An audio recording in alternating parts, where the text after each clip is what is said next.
Ассалаумағалейкум, қазақ жамағаты. Бұл мен Ақылбеков Дәулет, Түркістан қаласынан болам. Ақыр күн, 10 күннің ішінде, 2 аптаның ішінде естіп жатқан болсаңыздар керек. Соловьев деген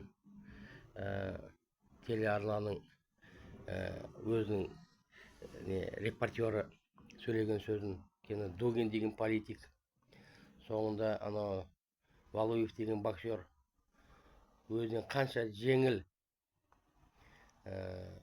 соперниктерінен таяқ жеп жүрген. Ол білет масса керек емес екендігі. Ол қанша ауыр болғанмен, қанша өзі үш есе жеңіл боксерлардан таяқ жеп жүрген. Нокаутқа түсіп.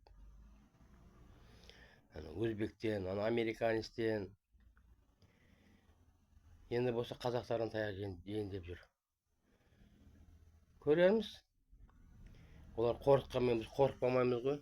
Біздің өкімет қорқақ болып отыр. Бірде-бір жауап бермеген.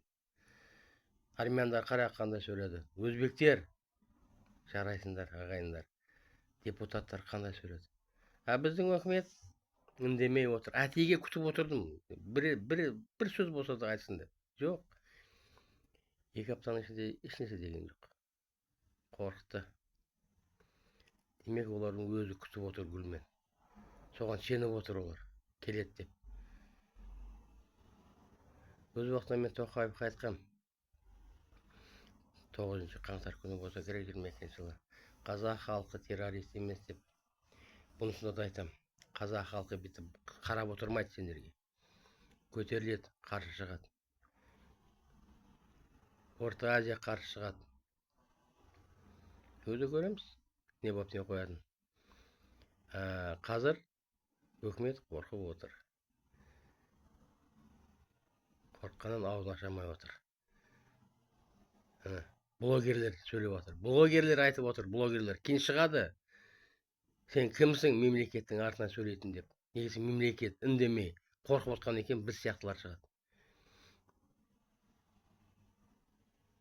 Сендердің де шындық жоқ Қазақстанда. Прокуратура болсын, сот болсын, ішкі істер министрлігі болсын, бәрі коррупция. Бірде-бір дәлелдемес балдарды қамат жүріп жатыр. Қазақтарды қамат жүреді, дәлелдемес, шындықты айтқан үшін.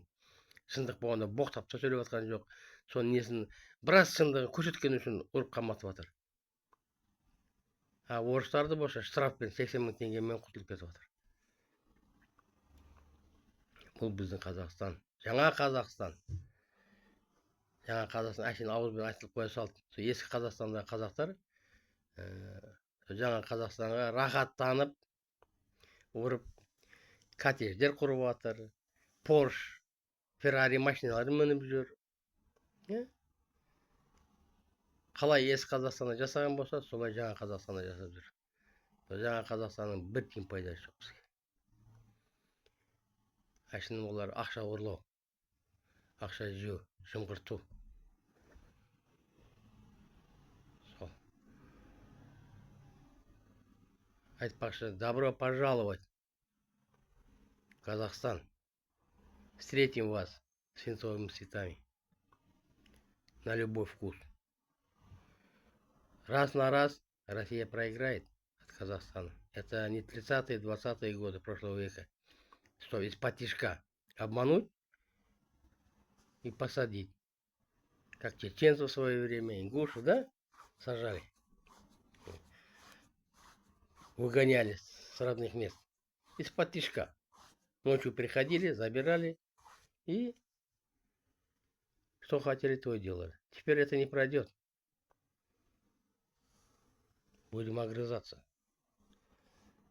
Так что Казахстан это вам не Украина, бля. После Казахстана вы 100% распадетесь. Ждем-с.